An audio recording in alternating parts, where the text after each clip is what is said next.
Paz, Senhor Jesus, irmãos, como vai? Meu nome é Felipe André, eu tenho 17 anos. Eu gostaria com esse vídeo poder abençoar a sua vida. Para isso a gente vai continuar o estudo na parábola do joio.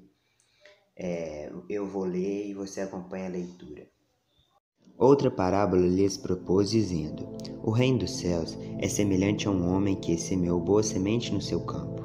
Mas enquanto os homens dormiam, veio o inimigo dele, semeou o joio no meio do trigo e retirou-se.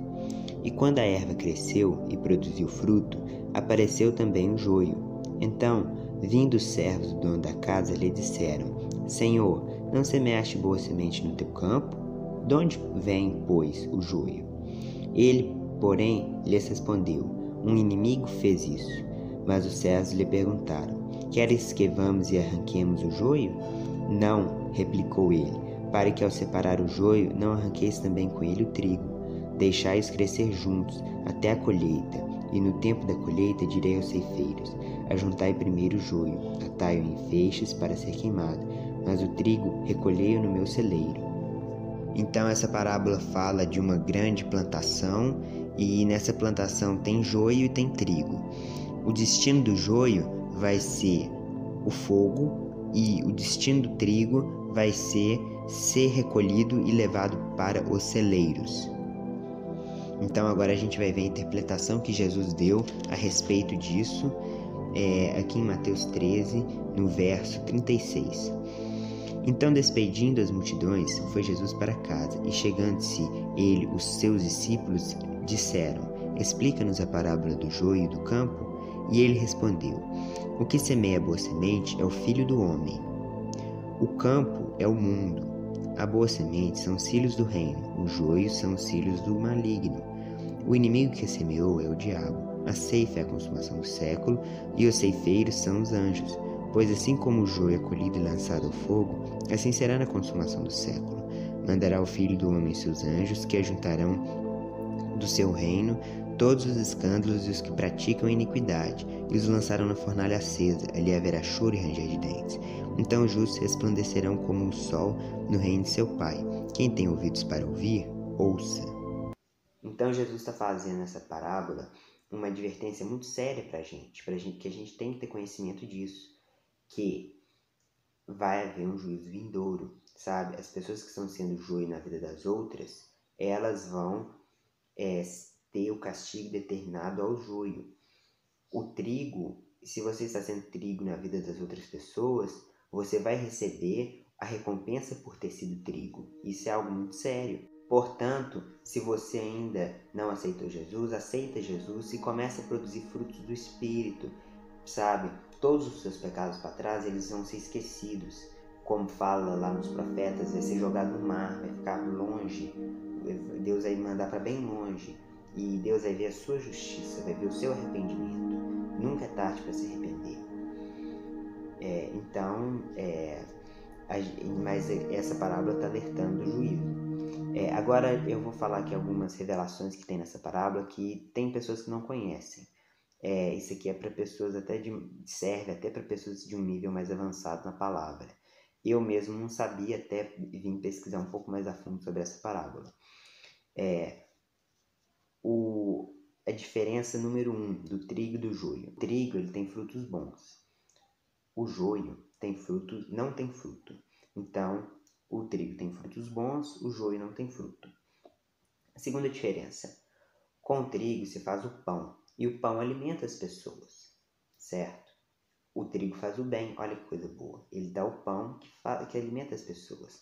O joio não, o joio ele é tóxico, ele é envenenado. Se você comer joio, você vai passar mal. Não coma joio.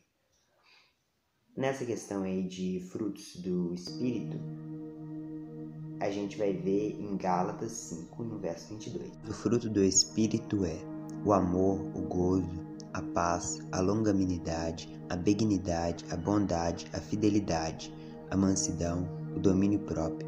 Contra essas coisas não há lei.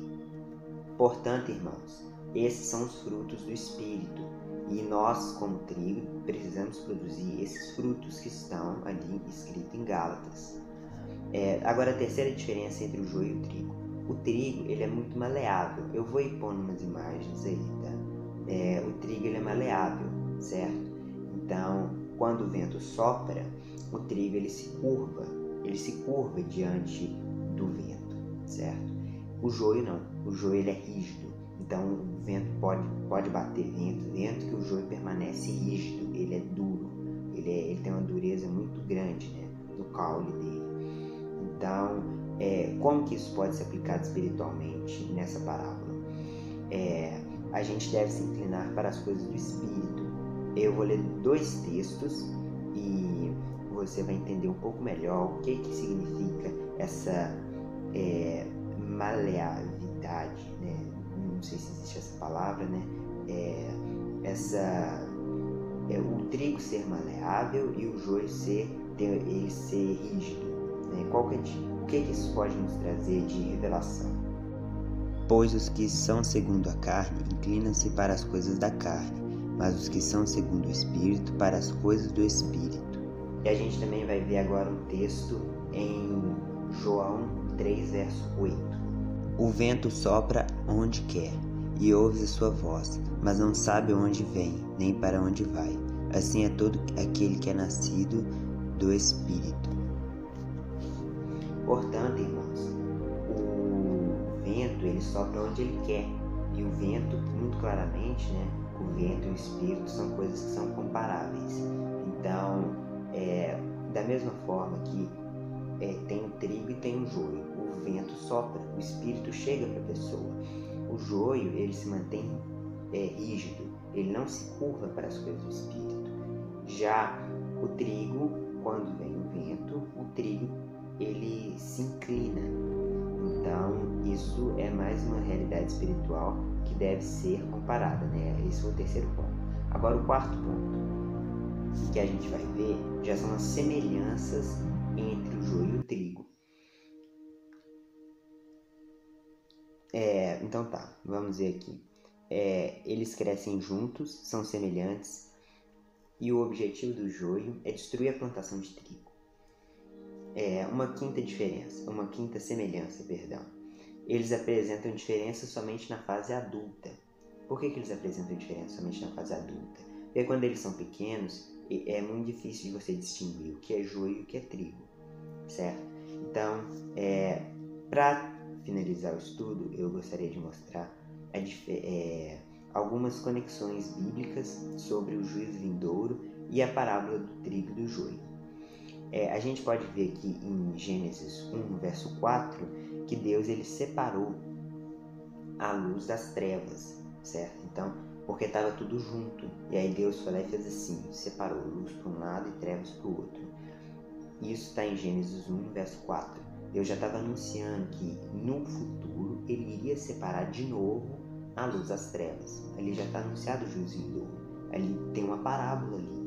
Embora não esteja escrito parábola, tal. Aquilo ali aconteceu de uma forma literal. Mas aquilo ali está anunciando que isso vai reacontecer. Deus vai dividir de novo luz e trevas. A gente vê também em Gênesis 3:18 que após o pecado de Adão, Deus amaldiçoou a terra e ela iria produzir cardos e abrolhos. O escritor de Hebreus, em Hebreus 6, versos 7 e 8, e eu olho para baixo por causa do papel, tá? Mas continuando. Em Hebreus 6, no verso 7 e 8, fala que a terra ela recebe a chuva. Se ela produzir erva útil para as pessoas, é bênção. Agora, se a mesma terra que recebe a mesma chuva produz cardos e abrolhos, ela é maldita e ela está perto de ser queimada. Então, isso é uma realidade para a gente. O próprio escritor de Hebreus deixa claro que essa terra somos nós. Nós precisamos produzir frutos bons, não frutos maus. Porque Deus vai fazer um juízo, né? Aqueles que tiverem produzido frutos bons é bênção. Aqueles que tiverem feito frutos maus é para o fogo. Então, eu espero que você tenha gostado desse estudo. Não vou falar que deu trabalho não, mas a gente leva tempo para fazer. Então, eu peço para que você compartilhe e continue a abençoar pessoas, replicando essas mensagens, mandando essas mensagens para as pessoas e frutificando para o reino de Deus. Porque um dia ele vai dividir luz, das trevas. Fica na paz, Senhor Jesus.